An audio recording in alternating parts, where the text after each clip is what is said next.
جب مر گئے اپنے جتنے چاہیے تھے اب سوچا کہ یہ پھر نہ پھر جائیں، پھر وہ بحال کر دی۔ یہ ہے وہ بات جس کو اقبال کہتے ہیں عقل خودبین، کہ عقل جو ہے نا یہ اپنا نفع سوچتی ہے، جب وہی کو چھوڑ دیتی ہے ہر چلاک آدمی اپنا فائدہ سوچتا کہ اس طرح کا قانون بناؤں میری پارٹی کو فائدہ ہوگا، میرے تخت کو فائدہ۔ قانون کچھ نہیں ہوتا، قانون نام رکھ دیتے ہیں ہوتی خواہشات کی پرست، من مرضی۔ تو عقل جو ہے فرماتے ہیں یہ صرف اپنا نفع سوچتی ہے، سود خود بیند نہ بیند سود غیر۔ جو بنانے والے ہوں گے ان کی اکثریت اپنا نفع سوچے گی، غیر کا نہیں۔ اگر وہ مزدور ہوں گے وہ اپنی مرضی کا قانون بنائیں گے، اگر چھوڑ دیں سرمایہ دار ہوں گے وہ اپنی مرضی کا بنائیں گے۔ وہی ہے خدا جو ہے، چونکہ اللہ بے نیاز ہے، اس کا تو کوئی کام اٹکا ہوا نہیں ہے، اس کی نظر میں سارے بندے یکساں ہی ہیں۔ وہی حق بینندہ سود ہما، اللہ کی وہی جو ہے کلام وہ سب کا نفع سوچتا، امیروں غریبوں کا، کمزوروں کا، بڑوں کا، اس میں در نگاہ اچھے چھوٹے بڑے سب اس کی نظر میں ایک ہوتے ہیں۔ اس لیے دین کہتا کہ صرف تکوینی شرک جو ہے نا کہ اللہ کے سوا کسی سے مدد نہ مانگو، وہ بھی بڑی گمراہی ہے، مگر یہ جو کوئی انسان ہو کر انسان پر اپنی حکومت کرے یہ اس سے بھی بڑا ظلم ہے۔ یہ جو ملوک جو ہیں، بادشاہ جو ہیں، ہمیشہ لوگوں کو اپنے بندے بنا کے رکھتے ہیں اور کبھی کبھی یہ سجدے بھی کرواتے ہیں۔ اور ایک بڑی بات قابل توجہ، فرعون اور جو تھا نمرود، انہوں نے اپنے آپ کو الہ نہیں کہا، کہیں نہیں آتا کہ انہوں نے کہا الہ، وہ کہتے رب، ہم تمہارے رب ہیں۔ تو رب یہی تھا کہ وہ اس معنی میں کہ ہم تمہارے سیاسی حکمران ہیں، ہمارے ہاتھ میں اقتدار ہے، دریار نہریں ہمارے زیر حکم چلتی ہیں، اس لیے قانون ہم بنائیں گے، جو ہم کہیں گے ہماری مرضی قانون ہوگا۔ انبیاء کہتے تھے نہیں، جو خدا ہے زمین و آسمان کا بنانے والا اسے ہی حق پہنچتا کہ وہ بندوں کے لیے قانون بنائے، کوئی قانون نہیں بنا سکتا۔ تو سیاسی دائرے میں تو یہ لوگ ملوک بن جاتے ہیں، بادشاہ اپنی مرضی پر لوگوں، اور مذہبی دائرے میں یہ جو آپ ملا کہتے ہیں، ٹھیک اب یہ لفظ برے معنوں میں آ گیا، یہ بھی اپنا راج چلاتے ہیں، حلال و حرام اپنی طرف سے کرتے ہیں، خود گھڑ لیتے ہیں حدیثیں اور مسائل، اور لوگوں کا کہتے ہیں یہ اللہ کا حکم۔ اللہ نے ان کا بھی ذکر کیا نا کہ احبار اور رہبان جو تھے یہود نصارہ کے، خود ہی دین بناتے تھے مگر کہتے تھے یہ اللہ کی طرف سے، تو یہ بھی بندوں پر خدائی کرتے ہیں، خدا کے نام پر۔ ہاں بادشاہ تو چلو اپنے زور سے کرتے نا، یہ خدا کا نام استعمال کرتے کہ دین ایسا کہتا ہے، حالانکہ دین نہیں کہتا۔ اللہ نے پہلے پارے میں کہ اپنے ہاتھ سے کم بخت لکھ لیتے ہیں کتابیں، اور پھر وہ لوگوں کو سناتے ہیں۔ ان کے بڑے بھی لکھ کر دے جاتے ہیں نا، جو جھوٹے تھے کذاب اور وضاح، وہ بھی باتیں گھڑ کر لکھ جاتے ہیں۔ میرے سامنے اس وقت ذہن میں ایک قصہ، ہندوؤں میں ایک گروہ اٹھ کھڑا ہوا، ذرا سوچنے سمجھنے والا بن گیا، آریہ سماج کہتے ہیں۔ اب پرانے جو سناتن دھرمی ہندو تھے وہ تو ایسے ہی تھے جیسے ہمارے عوام ہیں، بتوں کی پوجا اور بس پنڈتوں کو پوجنا، یہ کچھ باغی سے ہو گئے۔ تو انہوں نے کہا یار یہ کیا ہے کہ مردہ مرد ہے، اس کے بعد یہ تم خیرات کرتے ہو اور برہمن لے جاتے ہیں، کچھ نہیں، یہ ڈھونگ ہے، آدمی نے جو عمل کیے ہیں وہی سارے ملیں گے۔ تو دیانند لکھتا ہے ستیہ پرکاش میں کہ ایک شخص تھا، وہ مرنے کے قریب ہوا تو اس کے بیٹے کے پاس ایک گائے تھی، اس پر ہی ان کا گزارا تھا۔ اب برہمن کی بھی نظر تھی کہ یہ گائے لینی ہے۔ جب مرنے کا وقت آیا وہ گیا، اس نے کہا بچہ راستے میں ایک ندی آتی ہے، وہاں روحیں گوتے کھاتی ہیں، اگر گو دان کی ہو نا، گائے دی ہوئی اللہ کے راستے، پھر وہ دم پکڑ کر وہ ندی پار کر جاتا، ورنہ وہی بیچارہ ڈبکیاں کھاتا، دو اپنے باپ کے لیے گائے۔ اس نے کہا پنڈت جی میں اور کچھ دے دیتا ہوں، یہ بچوں کا گزارا اسی پر، مگر نہیں پنڈت نہیں باز آنے والا تھا۔ اس نے کہا نہیں دینی پڑی۔ لوگوں نے کہا چھوڑ یار، تیرا باپ جو ہے اس سے بڑھ کر ہے گائے، دے دے، دے دی اسے۔ باپ مر گیا، کچھ دن تو گزارا کیا اس نے، مگر وہ کھیتی باڑی کے لیے جاتا تھا، پیچھے نہ لسی گئی نہ دہی، تنگ ہوا، آیا ہاتھ میں پرانی تھی، اسی طرح وہ برہمن کے گھر چلا گیا۔ وہ برہمن دو رہا تھا دودھ بالٹی میں، تو اس نے کہا پنڈت جی، پہلے تو اس نے بڑا استقبال کیا، آؤ یجمان آؤ۔ اس نے کہا یجمان ٹھیک ہے، یہ دودھ بھی اٹھاؤ، گائے بھی کھولو، چلو میرے ساتھ۔ کہ توبہ توبہ توبہ، کیا کر رہے، کفر بک رہے، خیرات کرنے کے بعد لیتے۔ اس نے کہا پنڈت جی بات سنیں، اگر کوئی ایسی ندی تھی، اب بھی گائے آپ کے پاس نا، تو ابا جی مجھے پیغام بھیج دیتے، میں گائے لے جاتا، ندی پار کرا کر اپنے گھر لے جاتا۔ اب بھی گائے کہیں گئی تو نہیں، آپ پار کرائے میں بھی پار کرایا۔ او نہیں، کتابیں دیکھو بزرگوں نے لکھا یہ، وہ کہنے گا بزرگ ہی کنجر آپ کے ہی تھے، وہ اسی لیے تو لکھ گئے کہ لوگوں کو لوٹو، رکھو پوسیاں اپنی، میں نہیں ان باتوں کو مان. تو واقعی یہ بات صحیح ہے، شرک کوئی چھوٹی بڑا نہیں، خواہ وہ تکوینی ہو کہ آدمی سمجھے کوئی میرا مشکل کشا، بس گیا. اب انسان نہیں رہا، درخت کے سامنے جھکے گا، جہاں ذرا گھنا درخت نظر آ جائے، ہاں یہ بڑا بھاری درخت ہے، بھائی سر جھکاتا جائے گا بیچارہ. کہیں جھنڈیاں لہرا رہی ہوں گی کسی جھاڑی پر، یہاں بھی کوئی بزرگ دفن ہے، ڈرائیور بھی سلام کر کے گزریں گے. یعنی انسانیت تباہ. وہ نوبت آ جائے گی جو اقبال کر، میں تو کسی کتے کو نہیں دیکھا کہ وہ کسی کتے کے سامنے سر جھکاتا. تم انسان ہو کر اپنے آپ کو ذلیل کر، مگر یہ شرک ذلیل کراتا. ہاں پہلے غلط بات اسے بتاتے ہیں برباد ہو جاؤ. تو پھر یا وہ مددیں مانگنے کے لیے سارا مال نظروں نیازوں میں دے دیتا، یا ایسے لوگ مل جائیں جو حکمران ہوں، وہ ٹیکس لگا کر لوگوں کے کمرے توڑ دیں گے کہ ہم ذل اللہ ہیں، خدا کا سایہ ہیں زمین پر. یا یہ دوسرا گروہ پھر مذہبی پیشواؤں کا ہوگا. انہوں نے بھی جھوٹی رسمیں اتنی گھڑی ہیں کہ جس میں جان ہی نہیں چھوٹ. پتہ نہیں آپ اس سے متعارف ہیں نہیں، 40 دن روٹی دیتے تھے، جب کوئی مر جاتا تھا نا 40 دن وہ بیچارے پھر چاول اور پراٹھے اور سب کو پکا کر مولوی صاحب کے گھر بیچتے تھے. اور 40 دن کے بعد آج دی روح وضع ہوئی ہے، میں نے دعا کر دی ہے، آج وہ چلی گئی.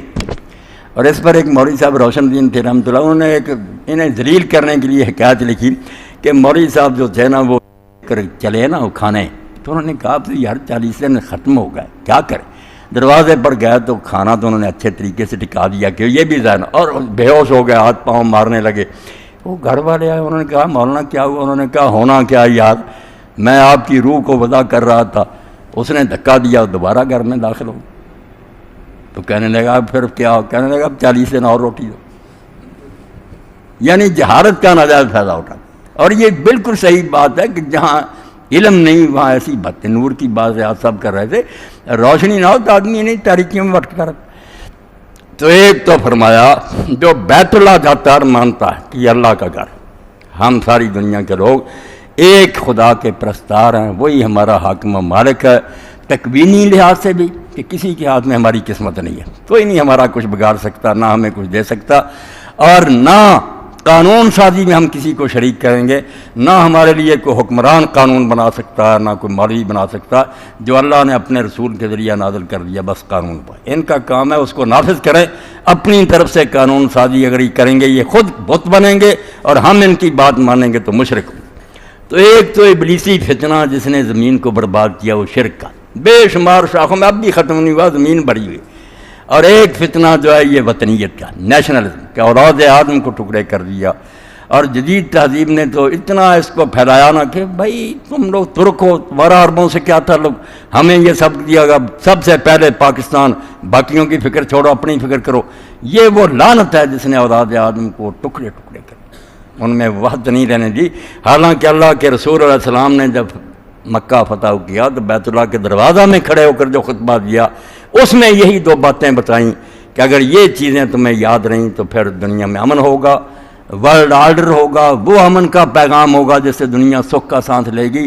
ان ربکم واحد، ایک تو یہ بات سن لو کہ تمہارا آقا صرف ایک، کوئی رب نہیں ہے تمہارا، سب بندے ہیں، رب ایک. وَإِنَّ أَبَاكُمْ واحد، اور بہت سے تمہارے باپ نہیں ہیں، تمہارا باپ بھی ایک. مشرق مغرب میں آدم اور حوا کی تم اولاد ہو، بھائی بن کر رہو، کوئی بڑا نہیں کوئی چھوٹا نہیں، الا بدین و تقوی.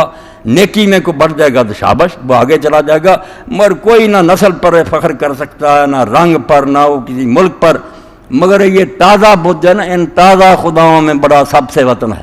ہمارا تو مسلمانوں کا سارا ستیاناش اسی نے کیا نا کہ کرنل لارنس درویش بن گیا، عربوں جیسے جبے پہنے، عربی میں مہارت حاصل کر لی، ان کے کان بڑے شریف مکہ اور ان کی اولاد کے کہ ترک آپ کے کیا رکھتے ہیں، آپ عرب میں اور آپ کے گھر سے دین نکلا، ہمارا ساتھ دیں، ان کے خلاف بغاوت کر دیں، ہم یہ علاقے آپ کو اور آپ کے بیٹوں کو دیں گے، عربوں کی آزاد ریاست بنے گی. اس چکمے میں آگے نہ ریاست بنی، فرانسیسیوں نے، برطانیہ سب نے وہ ٹکڑے بانٹ لیے، کئی مدت تک حکومت کی، اب تک بھگت رہے ہیں. اور ترکوں کے ساتھ جو ظلم اور زیادتی کی وہ بھی. تو علامہ اقبال فرماتے ہیں کہ اس دور میں جو بت تراشے گئے نا ان میں سب سے بڑا وطنیت کا کہ ہمارا یہ وطن، ہم اس کی فکر کریں گے. ان تازہ خداؤں میں بڑا سب سے وطن ہے، جو پیرہن اس کا ہے وہ مذہب کا کفن ہے. جو وطنیت کو مانیں گے اس کا مطلب انہوں نے مذہب کو دفن کر دیا، اسلام نہیں رہے گا. پھر جو اللہ نے کہا تھا کہ تم مشرق مغرب میں رہنے والے بھائی ہو، وہ بات کہاں گئی؟ اپنی اپنی فکر کرو گے برباد ہو جاؤ. اسی لیے کہا ہے ترک وطن سنت محبوب الہی. اگر وطن کوئی شے ہوتا تو مکہ سے بڑا کوئی وطن تھا؟ اللہ کا گھر تھا وہ، رسول اللہ کے آباء و اجداد کا تھا وہ، حضور کو پیارا تھا. باہر نکل کر آپ نے ٹیلے پر کھڑے ہو کس رنج سے یہ کرنے کا کہ اے مکہ تو اس سے زیادہ خدا کے نزدیک کوئی محبوب زمین نہیں، اگر یہ میری قوم مجبور نہ کر دیتی تو میں یہاں سے کبھی نہ نکلوں، مگر چھوڑ دیا. ہے ترک وطن سنت محبوب الہی. جب دیکھا کہ دین پر عمل لیا اور چھوڑ دیا، بیگانوں کے پاس چلے گئے. دے تو بھی نبوت کی صداقت پہ گواہی. اگر اللہ کے رسول کو نبی مانتا مکہ مدینہ سے وہی گواہی دے کہ ہم نہیں جانتے کہ یہ کون ملک ہے، یہ کون سی سرزمین ہے، ہم تو بھئی اللہ کے دین کے سپاہی. اگر دین کو نقصان پہنچے گا، اسلام کو گر تیری فضا راس نہ آئے، اے میرے وطن تجھ کو کوئی آگ لگائے. اللہ تو یہ کہتا ہے کہ اگر بیت اللہ کو مانتے ہو پھر یہ دو چیزیں اپنے ذہن میں رکھو کہ رب ایک ہے، تم سارے ایک کنبہ اور تمہارا باپ ایک ہے، اور آپ بھی جوں غور کریں گے سمجھیں گے کہ واقعی یہ دونوں چیزیں اگر انسانوں کے ذہنوں میں بیٹھ جائیں، مسلم کافر ہونا تو الگ ہے، دنیا امن کے ساتھ نہ رہنا شروع کر سوکھ نصیب ہو جائے. حضرت علی رضی اللہ عنہ اپنے جو مصر کے حاکم تھے انہوں جو لکھ کر دیا پروانہ، اس میں کہا کہ تم مصر جا رہے ہو تو لوگ سارے دو قسم کے، دونوں سے باہر نہیں ہوں گے. اما خلق کافی دین، ایک تو وہ ہوں گے جو دین میں تیرے بھائی ہیں، ان کا تو بہت زیادہ حق ہے، مگر دوسرے اگر دینی بھائی نہیں ہوں گے نظیر الکافر خلق، تیری طرح وہ بھی اللہ کے پیدا کیے اور آدم کی اولاد ہوں گے، انسان ہونے کے لحاظ سے تو ان کا حق بنتا. یہ اسلام ہے جس کو بنیاد پرستی اور یہ ظالم کیا کچھ کہہ رہے ہیں. اور آپ جتنا ظلم انسانوں پر کر رہے ہیں، عورتوں پر، بچوں پر، مسجدوں کو معاف نہیں کرتے اور بدنام ہمیں کرتے. حالانکہ اللہ کے رسول علیہ السلام نے جو دین ہمیں سکھایا، جس کی تلقین کی، اس میں کسی کتاب کی تو ہے نہیں. میں نے جمعہ کے خطبہ میں کہا کہ رسول اللہ صلی اللہ علیہ وسلم اپنی مسجد میں تشریف فرما تھے، مدینہ کے گرد جو یہودی آباد تھے وہ کچھ آئے سازش کی کہ ہم میں سے ایک مرد عورت نے زنا کیا، رسول اللہ فیصلہ فرمائے. اور نیت یہ کہ اگر آپ نے رجم کا ہی حکم سنایا کہ سنسار کرو تو کہیں گے نہیں ہماری کتاب میں یہ نہیں ہے، اور اگر کوئی نرم بات کہی تو آپ کے گلے ڈال دیں گے کہ تازہ نبی کا فتویٰ ہے، چلو یہ امیر آدمی سزا سے بچ جائیں گے. حضور نے کوئی جواب نہیں دیا، ساتھ چلے گئے. وہاں بیت المدراس تو تھا مدرسہ، وہاں جا کر کھڑے ہوئے، انہوں نے ایک تکیہ آپ کو دیا، آپ تکیے پر بیٹھ گئے. اتنے میں جب یہ بات شروع آپ نے فرمایا منگواؤ تورات. حالانکہ خود آپ نے بتایا قرآن میں کہ اس میں تبدیلیاں ہو گئیں، بہت سی چیزیں اللہ کے دین کے خلاف ہے، مگر اس کا بھی اتنا احترام کیا کہ جب وہ تورات لائے حضور نے تکیہ چھوڑ دیا، ادب سے اس کو وہاں رکھا، اور ساتھ کہا آمن تو بکے و بمن انزل، میں تجھے بھی مانتا ہوں اور جس خدا نے تجھے نازل کیا میرا اس پر بھی مانا. اور پھر ان سے پوچھا کہ مجھ سے کیا فتویٰ پوچھتے ہیں، اس میں کیا کہہ گئے موسیٰ علیہ السلام؟ تو جھوٹ بولا کہ اس میں ہے کہ اس کا منہ کالا کرو، اس کو گدھے پر بٹھا کرو، شہر میں گشت کرا دو. ایک آدم نہیں بولا، نوجوان تھا وہ چپ رہا. حضور نے محسوس کیا کہ بات کچھ اور ہے، یہ بیچارہ خاموش رہا. آپ نے کہا تجھے اس اللہ کی قسم ہے جس نے موسیٰ علیہ السلام پر تورات اتاری، کیا ہے تورات؟ تو اس نے کہا اللہ کے رسول اگر آپ اتنی قسم نہ دیتے بڑی تو ہم نے دیر سے یہ مسئلہ چھپا رکھا.